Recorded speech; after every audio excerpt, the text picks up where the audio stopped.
को आगे बढ़ाने से पहले कहना चाहूंगी कि अगर स्टोरी पसंद आए तो को लाइक करे, अपना ओपिनियन कमेंट्स में बताए और जिन्होंने मेरे चैनल फैंटेसी स्टोरीज वर्ल्ड को सब्सक्राइब नहीं किया है वो भी जल्दी से सब्सक्राइब कर दे। अब चलते हैं कहानी के अंदर। सुहानी मायूस हो जाती है लेकिन फिर खुद को संभालती है। फिर एक फीकी सी स्माइल अपने फेस में लाते हुए निहाल से बोलती है, वो हाँ शायद मेरा ही ध्यान नहीं रहा। उन्होंने कहा था सुबह कि उन्हें कुछ काम से बाहर जाना है लेकिन तब मैं बिजी थी इसलिए ध्यान नहीं दी। वैसे अब मैं टिफिन लेके आ ही गई हूँ तो एक काम कीजिए ये आप ही कर लीजिए, वैसे भी आप भी तो मेरे भाई जैसे ही है। इतना बोलकर सुहानी वो टिफिन निहाल को दे देती है। लेकिन कुछ नहीं निहाल भाई, आप रख लो ये टिफिन और प्लीज खा लीजिएगा। अभी आपकी बहन बोल रही है ना कि मिसेज कपूर औक। सुहानी के इंसिस्ट करने पर निहाल टिफिन रख लेता है। कुछ देर बाद सुहानी कपूर इंडस्ट्रीज से बाहर निकलती है। इस वक्त उसके फेस पे उदासी था। वो जितनी खुशी सी आई थी इस वक्त उतनी ही दुखी लग रही थी। अभी वो जा ही रही थी कि तभी उसके कानों में 2 एम्प्लॉय की बातें सुनाई देती है। यार तुझे पता है 2 दिन पहले ना मैंने आदित्य सर को एक होटल में जाते देखी, वो भी एक लड़की के साथ, दोनों बहुत करीब थे। जिस पर 10वीं एम्प्लॉय बोलती है, इसमें कौन सी बड़ी बात है, तू 2 दिन से छुट्टी में थी ना इसलिए शायद तुझे पता नहीं है कि यहाँ पे 2 दिन में क्या हुआ। जिस लड़की की बात तू कर रही है ना वो माया धनराज है, एक मॉडल और आदित्य सर की गर्लफ्रेंड भी, जिससे सर बहुत प्यार करते थे। पता नहीं क्या हुआ था, कुछ साल पहले अचानक माया मैडम चली गई लेकिन अब दोनों साथ है और फिर से डेट कर रहे हैं। आज भी बॉस माया मैडम को डेट पे लेके गए हैं।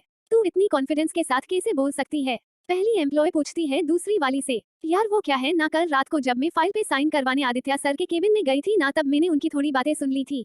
तभी मुझे ये पता चला कि आदित्य सर और माया धनराज दोनों कॉलेज लव बर्ड्स थे।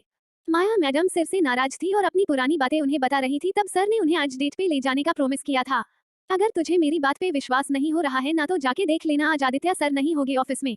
जिस पर पहली एम्प्लॉय बोलती है, हमें क्या, चल चलते हैं अंदर, अगर बॉस को पता चल गया ना कि हम उनके बारे में बात कर रहे हैं तो फिर पता नहीं वो क्या करेंगे हमारे साथ। इतना बोलकर दोनों एम्प्लॉय आर के इंडस्ट्रीज के अंदर चली जाती है। वही सुहानी एकदम सुन हो जाती है। उन दोनों एम्प्लॉय की बात सुनकर उसे विश्वास नहीं होता है उनकी बातों पर। नहीं नहीं ऐसा नहीं हो सकता, इन्हें कोई गलतफहमी हुई होगी, मुझे आदित्य पे पूरा ट्रस्ट है, वो कभी ऐसा नहीं करेगा। खुद को तसल्ली देते हुए सुहानी कार में बैठती है और निकल जाती है कपूर पैलेस के लिए। रात का वक्त, रात के करीब 11 बज गए थे लेकिन अभी तक आदित्य वापस आया नहीं था।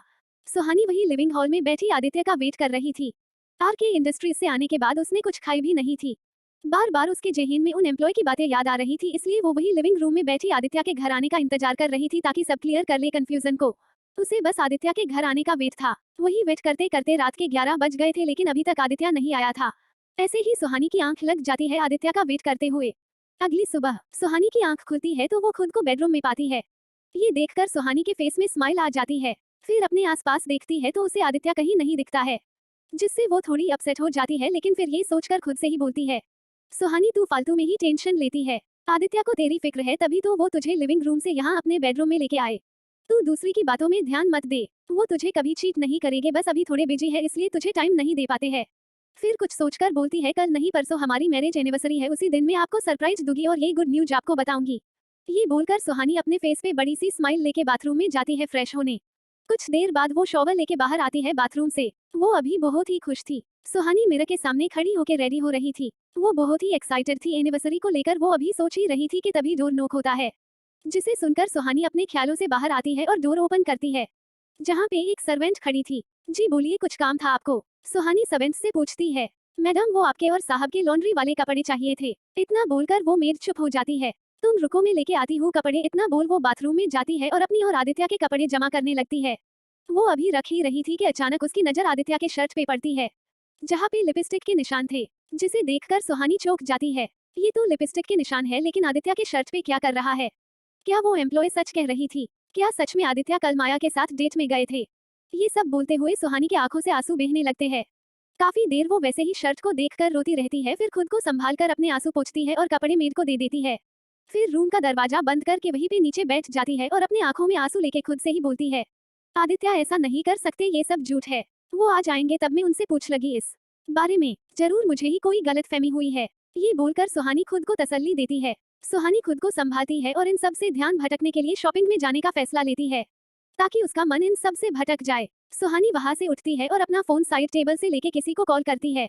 फिर वॉशरूम में जाती है फ्रेश होने। कुछ देर बाद बाहर आती है और अपना मोबाइल और पर्स के लिए नीचे चली जाती है। नीचे आते ही सुहानी को मीना आंटी मिलती है, जो उसे गुड मॉर्निंग करके ब्रेकफास्ट करने को बोल रही थी, जिस पर सुहानी भी उन्हें विश करते हुए बोलती है, गुड मॉर्निंग आंटी, आज मैं बाहर ही ब्रेकफास्ट अपनी फ्रेंड के साथ कर लूंगी और आने में मुझे लेट हो जाएगा तो आप टेंशन मत लीजिएगा। अगर आदि आ जाए तो उन्हें डिनर करवा दीजिएगा प्लीज। इतना बोलकर सुहानी कार में बैठ जाती है और मॉल ले लिए निकल जाती है। कुछ देर बाद कार मॉल के बाहर रुकती है। सुहानी कार से बाहर निकल के इधर उधर देखती है, जैसे किसी को ढूंढ रही हो, लेकिन जब उसे वो मिलती है तो वो अपना फोन पर्स से निकाल के कॉल करती है। कुछ ही रिंग में कॉल पिक हो जाती है तो सुहानी बोलती है, यार मिशा कहाँ पे है। यहाँ सुहानी के पीछे से एक लड़की की आवाज आती है, जिसे सुनकर सुहानी पीछे मुड़ती है, जहाँ पे उसी की उम्र की लड़की खड़ी थी। दिखने में भी खूबसूरत थी। उस लड़की ने नंबर वाला चश्मा लगाई हुई थी। वही सुहानी जब पीछे पलटती है तो वो लड़की सीधे सुहानी को गले लगा लेती है और एक टाइट हग करती है। सुहानी भी उसे हग बैक करती है और मजाकिया अंदाज में बोलती है, बस बस चश्मिश, मुझे सांस नहीं आ रही है। दबा के मांगने का इरादा है क्या मुझे। सुहानी की बात सुनकर वो लड़की उससे दूर होती है और बोलती है, सुहानी कोई तो रिस्पेक्ट कर मेरी। मैं तेरी एक लौती बेस्ट फ्रेंड हूँ और तू है कि मेरी ही बेइज्जती कर रही है। जा, अब मैं तुझसे नाराज हूँ, मैं नहीं बात कर रही तुझे। इतना बोलकर वो लड़की नाराज होने का झूठा एक्टिंग करती है और अपना मुंह फुला के अपना फेस दूसरी तरफ कर लेती है। ये देखकर सुहानी हंसती है और उसे पीछे से हग करते हुए बोलती है, अरे मेरी चश्मिश, सॉरी सॉरी मेरी मिशू डार्लिंग, अब नहीं बोलूंगी मैं तुझे चश्मिश, चल अब नाराज मत हो। है मिशा सुहानी की बेस्ट फ्रेंड है। दोनों ने स्कूल और कॉलेज साथ ही कंप्लीट किया है। दोनों एक दूसरे की हर सीक्रेट भी जानते हैं। मिशा को आदित्य और सुहानी के कॉम्प्लिकेटेड रिश्ते के बारे में भी पता है। दोनों मस्ती करते हुए मॉल के अंदर जाते हैं और शॉपिंग करने लगते हैं। अब सुहानी का मन भी डाइवर्ट हो गया था। सुहानी और मिशा मिलकर बहुत सारी शॉपिंग करते हैं। शॉपिंग करने के बाद दोनों मॉल ले ही कैफे में जाते हैं और कॉफी ऑर्डर करते हैं। कुछ देर बाद उन्हें ऑर्डर आ जाता है। काफी शिप लेते हुए कि सुहानी मिशा को अपनी प्रेगनेंसी के बारे में बताती है, मिश तू मासी बनने वाली है, आई एम प्रेग्नेंट। जिसे सुनकर मिशा के मुंह से कॉफी बाहर आ जाती है और वो खांसने लगती है। फिर अगले ही पल बोलती है, यार सुहानी शायद मैंने कुछ गलत सुन लिया है, क्या तू फिर से बोल सकती है अभी क्या बोली तूने। मिशा रिएक्शन देखकर सुहानी का मुंह बन जाता है और वो अपना मुंह बनाते हुए बोलती है, तूने सही सुना है, तू मासी बनने वाली है, लेकिन तुझे देखकर लग नहीं रहा है कि तू खुश है मासी बनने पे। इतना बोलकर सुहानी कॉफी मग को वही रख कैफे से बाहर चली जाती है। वही मिशा जो फ्रीज हो गई सुहानी की बात सुनकर उसे जब होश आता है तो देखती है कि सुहानी बाहर जा रही है कैफे से। अगले ही पल मिशा दौड़ते हुए सुहानी के पास जाती है और उसे पीछे से गले लगा के बोलती है, सॉरी यार गुस्सा मत हो, मैं सच में बहुत ही ज्यादा खुश हूँ। ये खबर सुनकर फिर सुहानी को मानने की कोशिश करने लगती है और वही सुहानी के सामने आके उठ बैठ करने लगती है।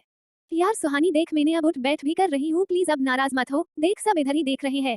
वही मिशा की नौटंकी देखकर सुहानी के फेस में भी स्माइल आ जाती है और वो उसे उठाते हुए बोलती है, अब चल उठ जा, नौटंकी की दुकान, बहुत हुआ नाटक। मिशा उठ जाती है और सुहानी को गले लगाकर बोलती है, यार मैं सच बहुत खुश हूँ ये गुड न्यूज सुनकर। अच्छा ये बता, जीजू को पता है कि वो डैड बनने वाले हैं। मिशा की बात सुनकर सुहानी थोड़ी उदास हो जाती है। उसे कल और आज सुबह की सारी बातें याद आने लगती है। वही मिशा जब सुहानी को उदास देखती है तो उससे पूछती है, सुहानी क्या हुआ, तो इतनी उदास क्यों हो गई। मेरे ये पूछने पर तेरे और जीजू के बीच सब ठीक तो है ना। मिशा की बात सुनकर सुहानी उसे गले लगाकर कल से आज सुबह तक जो भी हुआ सब ही चीज बता देती है, जिसे सुनकर मिशा भी थोड़ी शॉक्ड हो जाती है और फिर सुहानी को साइड में ले जाके एक बेंच में बिठाती है और खुद भी वही बैठ के सुहानी को कंसोल करते हुए बोलती है, सुहानी देख, हो सकता है तुझे कोई गलतफहमी हुई हो, तू ना लोगों की बातों में भरोसा मत कर, वैसे भी मुझे नहीं लगता जीजू कभी चीट करेंगे, और रही बात तुझे टाइम न दे पाने की, तो वो एक इतने बड़े बिजनेसमैन है, उन्हें बहुत से काम होते होंगे, इसलिए तू टेंशन मत ले और उन्हें बेबी के बारे में बता दे, देख लेना तब वो बहुत ही ज्यादा खुश हो जाएंगे और तुझे टाइम भी देंगे। मिशा की बात सुनकर सुहानी का मन भी हल्का हो जाता है और वो बोलती है, यार मिश तू सही कह रही है, मुझे फालतू की टेंशन नहीं लेनी चाहिए। मैं ना कल ही आदित्य को बताऊंगी अपनी प्रेगनेंसी के बारे में, क्योंकि कल हमारी मैरिज एनिवर्सरी भी है, इसलिए मैं ना उन्हें कल ही सरप्राइज दूंगी। थैंक यू मुझे समझाने के लिए। फिर दोनों कुछ बातें करके मॉल से जाने लगते हैं, लेकिन तभी सुहानी की नजर एक ज्वेलरी शॉप में पड़ती है, जहाँ पे उसे एक जाना पहचान सा शख्स दिखता है। सुहानी मिशा को जाने का बोलकर उस ज्वेलरी शॉप की तरफ जाती है जहाँ पे अभी उसे निहाल दिखा था। कुछ देर बाद सुहानी उस ज्वेलरी शॉप से बाहर निकलती है। इस वक्त उसके फेस पे बहुत बड़ी सी स्माइल थी। सुहानी खुशी खुशी बाहर आती है और मिशा जो बाहर वेट कर रही थी उसे थैंक यू बोलकर सीधे कपूर पैलेस के लिए निकल जाती है। रात का वक्त, कपूर पैलेस, सुहानी का बेडरूम।